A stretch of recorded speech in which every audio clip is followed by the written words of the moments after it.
কোনো অবস্থায় হারাম কোনো রিজিকে যাব না। রাজি? রোজা রাখতেছেন, ইবাদত করতেছেন, নামাজ পড়তেছেন, তারাবি পড়বেন, অনেক কিছু করবেন, এবার এদিকে রিজিকে সুদ, এদিকে রিজিকে ঘুষ, রিজিকে এখানে দুর্নীতি, এখানে করাপশন, এখানে মাপে কম দেওয়া, একটা ইবাদতও কবুল হবে না। হারাম রিজিক থাকলে বিশ্বাস করেন, আমি এমনি কথা বলতেছি না, নবী সাল্লাল্লাহু আলাইহি ওয়াসাল্লাম বলেছেন ইন্নাল্লাহা তাইয়্যিব লা ইউকবালু ইল্লা তাইয়্যিব। আল্লাহ পবিত্র, আল্লাহ পবিত্র ছাড়া গ্রহণ করেন না, কবুল করেন না। মুসাফিরের দোয়া আল্লাহ ফিরায় দেন না, সেই মুসাফির যদি হারাম খায় সেই দোয়াও কবুল হচ্ছে না। একজন মুসাফির হাত তুলে দোয়া করছিলেন, নবীজি বলছেন মাথায় ধুলা, গায়ের কাপড় ঠিক নাই, মুসাফির সেজদায় আল্লাহর কাছে দোয়া করছে, হাত তুলে দোয়া করছে, আল্লাহ আমাকে এইটা দাও, ওইটা দাও, ওইটা দাও, ইয়া রব্বি ইয়া রব্বি ইয়া রব্বি।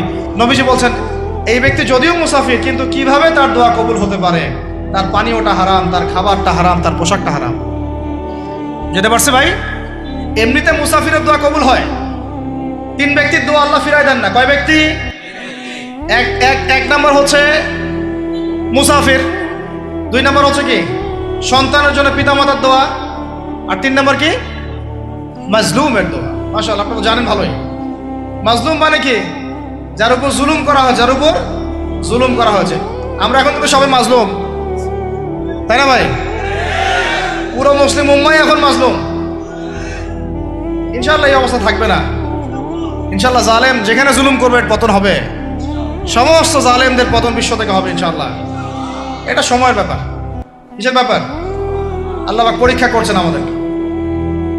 ইসরায়েল সারা জীবন বোম মারতে থাকবে না ইনশাআল্লাহ তাআলা। ফিলিস্তিনের মা বোনরা এভাবে ধর্ষিত হবে না ইনশাআল্লাহ। একদিন ওই বাচ্চারা বড় হবে, ওরা যুদ্ধ করবে ইনশাআল্লাহ। এই ভাইরা যাদেরকে মারা হচ্ছে, এই লীলা খেলা চলবে না ইনশাআল্লাহ। ইনশাআল্লাহ তাআলা এই হাদিসের উপর বাস্তবায়ন হবে। কোন হাদিস? নবীজি বলেছেন লা তুকাতিলুনাল ইয়াহুদ, তোমরা অবশ্যই এই জালেম ইহুদিদের সাথে যুদ্ধ করবেই। ওয়ালা তাকতুলুনহুম, তোমরা অবশ্যই এদেরকে হত্যা করবেই। এমনকি ওরা পাথরের পিছনে লুকালেও হাত্তা ইয়াকুলুল হাজার ওয়াশ শাজার, পাথর গাছ কথা বলা শুরু করবে। ইয়া মুসলিম, হে মুসলিম সৈন্য, ইন্না ওরাইল ইয়াহুদ তাআল ফাকতুলহু, আমার পিছনে ইহুদি লুকিয়ে আছে, ভয়ে লুকাইছে, আসো একে হত্যা করো। কে বলবে? পাথর গাছ কথা বলবে। এটা গাল গল্প রূপ কথা না। এখন যা দেখতেছেন এগুলো চিরস্থায়ী নয়। কথা প্রসঙ্গে চলে আসলো, তিন ব্যক্তির দোয়া আল্লাহ পাক ফেরত দেন না। মাজলুম, সন্তানের জন্য পিতামাতার দোয়া এবং মুসাফিরের দোয়া। কিন্তু যদি রিজিক হারাম হয় তাহলে আমাদের নসিহত নাম্বার কত? এটা 7। আমরা কোনো অবস্থায় হারাম রিজিকে সম্পৃক্ত হব না। রোজা রেখা তো মোটেই না, এবং এটা চর্চা করব যাতে করে আমরা হারাম থেকে বেঁচে থাকতে পারি। ঠিক আছে ভাই? 8 নাম্বার হচ্ছে আমরা রমজান মাসে সবার জাকাতগুলো দিয়ে দিব ইনশাআল্লাহ। জাকাত যাদের ফরজ হয়েছে আল্লাহর রাস্তায় জাকাত দিয়ে দেন। জাকাত দিবেন না, এটাও জাহান্নামে যাওয়ার অন্যতম কারণ। ওই সম্পদগুলোকে এভাবে গলানো হবে, গলিয়ে মুখে, গালে, পার্শ্বদেশে, চামড়ায় লাগিয়ে দেওয়া হবে। নাউজুবিল্লাহ। সূরা তাওবায় আছে না? কোন সূরায়? তাওবায়। জাকাত দিতে হবে। কেউ যদি জাকাতকে অস্বীকার করে সে কাফের হয়ে যাবে। কেউ যদি জাকাতকে অস্বীকার করে কি হয়ে যাবে? কাফের হয়ে যাবে। কেউ যদি মনে করে নামাজ ফরজ, নামাজ মানি, জাকাত মানি না, কি হয়ে যাবে? কাফের হয়ে যাবে। এখন আমার কথা হচ্ছে, ইসলামী অর্থনীতির মূল ভিত্তি হচ্ছে জাকাত। জাকাত যদি ঠিকঠাক মতো দিতেন, বাংলাদেশে একটা দরিদ্র মানুষও খুঁজে পাওয়া যাইতো না। এটা গাল গল্প না, এটাই বাস্তবতা। কিন্তু আমরা সেটা বাস্তবায়ন করতে পারি নাই, পারছি না। আমার কথা শোনেন ভাই, বাংলাদেশে এমন অনেক মানুষ আছে, হাজার হাজার, যাদের জাকাত যদি আপনি কালেক্ট করতে পারেন, সমাজে একটা দরিদ্র মানুষ খুঁজে পাওয়া যাবে না। এমন একজন মানুষের জাকাত দিয়ে আপনি একটা গ্রামের মানুষকে খাওয়াইতে পারবেন। মিলসের মালিক জাকাত দেয় না, গার্মেন্টসের মালিক অনেক জাকাত দেয় না, ফ্যাক্টরি মালিক জাকাত দেয় না, অনেকে কানাডায় বাড়ি ঘর করতেছেন, এখানে জাকাত দেন না। আছে না এরকম? জাকাত না দিলে ইসলামের খুঁটি থেকে নাম কাটা পড়ে গেল। ইসলামের ভিত্তি কয়টা? 5টা না? তাওহীদের পরে কি সালাত না? সালাতের পরেই কি যাকাত, তারপরে না রমাদান এবং হজ, তাই না বিষয়টা? আল্লাহ পাক আমাদেরকে ইসলামের এই 5টা পিলারের অন্যতম পিলার জাকাতের উপর আমল করার তৌফিক দান করেন। কয়টা বললাম ভাই?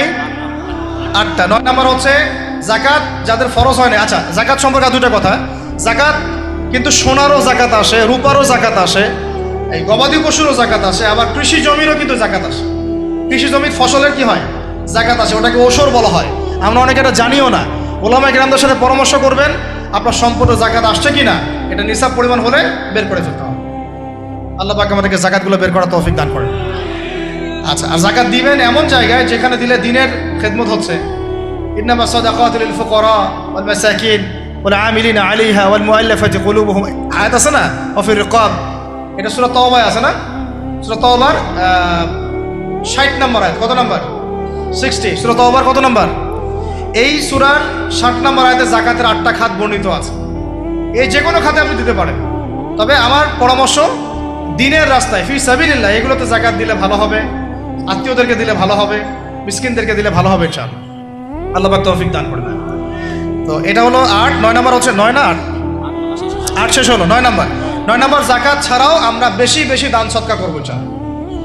রমজানে বেশি বেশি সদকা করবেন, বেশি বেশি সদকা। মানে সদাকার এমন ক্ষমতা আছে যে আপনার তাকদিরে মনে করেন একটা বিপদ লেখা আছে, মনে করেন তাকদিরে একটা বিপদ আছে, আপনি এখানে সদকা করছেন, সদকা করছেন, এই সদাকার ওসিলাতে আল্লাহ পাক আপনার এই বিপদটা দূর করে দিতে পারেন।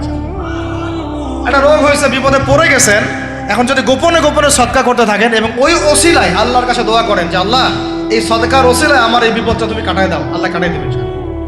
সদকার এমন ক্ষমতা আছে, তবে এটা ঢাকঢোল পিটায় না, যত পারেন গোপনে গোপনে। হ্যাঁ, প্রকাশ্যেও দেওয়া যায়, গোপনে দেওয়া উত্তম। গোপনে দেওয়া কি উত্তম, প্রকাশ্যেও দেওয়া যাবে, কোনো সমস্যা নেই। আমরা সদাকা দিব, বেশি বেশি চেষ্টা করবো আত্মীয়র হক দেওয়ার, আত্মীয়দেরকে দেওয়ার জন্য। প্রতিবেশী, আমাদের সমাজের ইয়েতিম, আমাদের সমাজের বিধবা, আমাদের সমাজের মিসকিন, ভালো ভালো জায়গায় সদকা করবেন। ঢাকা শহরে দেখা যায় অনেক সময় আমরা গাড়ি দিয়ে যাই, গাড়ির সামনে গ্লাসে নক করে টাকা যাচ্ছে, আল্লাহর ওয়াস্তে কিছু দেন। কে জানি এই হাদিসটা ভিক্ষুকদেরকে শিখাইছে। কোন হাদিস জানেন? যে আল্লাহর ওয়াস্তে কারো কাছে কিছু চাইলে ফিরাইতে হয় না। আল্লাহর ওয়াস্তে যদি কেউ আপনার কাছে কিছু চায়, যে আল্লাহর ওয়াস্তে ভাই আপনার কাছে আমি 10টা টাকা চাচ্ছি, থাকলে দেন, তাহলে এটা ফিরাইতে হয় না। বেচারা আল্লাহর ওয়াস্তে চাইছে, আমি ফিরাবো কেন? আল্লাহর দোহাই দিছে। প্রত্যেকটা ভিক্ষুক দেখবেন চায় আল্লাহর ওয়াস্তে দেন, সেটা নিয়ে গাঁজা খাক আর কি করে করুক, আল্লাহর ওয়াস্তেই চাচ্ছে। অনেক সময় দেখা যায় অনেক ভিক্ষুকের ফ্ল্যাট আছে ঢাকায়, কি আছে, আর আমরা ভাড়া থাকি, যারা দেই তারা ভাড়া থাকি, হয় ভিক্ষুকের ফ্ল্যাট আছে। সুবহানাল্লাহ। প্রতারণা যুক্ত, বোঝার বুদ্ধি নাই কোথায় দিলে ভালো হবে। এই জন্যে বাছাই করে করে সদকা করবেন, দিনই খাতগুলোতে বেশি সদকা করবেন। আল্লাহ পাক তৌফিক দান করবেন। আর সবচেয়ে ভালো হয়, আমার পরামর্শ, সবচেয়ে ভালো হচ্ছে আত্মীয়দেরকে দিবেন। এখানে আপনি 2টা নেকি পাবেন। কয়টা? এক, আত্মীয়র হক রক্ষা করলেন, হক আদায় করে তার নেকি, সদকা তো করলেন, এটার নেকি আছে। আবার আত্মীয়র সম্পর্ক বজায় রাখলেন, সুসম্পর্ক বজায় রাখলেন, এটা আরেকটা নেকি। আত্মীয়তার সম্পর্ক রক্ষা করা বিশাল ইবাদত। মানে এটা সিলাতুর রাহিম, এটা আল্লাহ পাকের আরশের সাথে ঝুলে থাকে। যে আত্মীয়তার সম্পর্ক রক্ষা করে আল্লাহ পাক তাকে রক্ষা করবেন। আত্মীয়তার সম্পর্ক যে নষ্ট করে দেয় আল্লাহ পাক এই কেটে ফেলবেন। এটা আত্মীয়তার সম্পর্ক নষ্ট করতে হয় না। আত্মীয়তার সম্পর্ক নষ্টকারী জান্নাতে যায় না। এটা না হাদিসটা ওস্তাদ? লা ইয়াদখুলুল জান্নাতা কাতিউর রহমি, মানে আত্মীয়তার সম্পর্ক, রক্তের সম্পর্ক যারা কাতি মানে কেটে ফেলে তারা জান্নাতে যাবে না। তো প্রিয় ভাইরা, আমরা আত্মীয়তার সম্পর্ক রক্ষা করবো ইনশাআল্লাহ। আর আত্মীয়দের মধ্যে সবাই একরকম হয় না, এক এক মানুষ এক এক বুঝের। কেউ হয়তো আলট্রা মডার্ন, কেউ এক্সট্রা অর্ডিনারি মডার্ন, ঠিক আছে, কেউ দিনের ধার কাছেও নাই, কেউ নাস্তিক, এরকম আছে তো নাকি? তা আপনি সৌজন্যমূলক সম্পর্ক বজায় রাখবেন। সালাম কালাম বিনিময়ে আসলে মেহমানদারি করা, সৌজন্যমূলক সম্পর্ক কি করবেন? বজায় রাখবেন।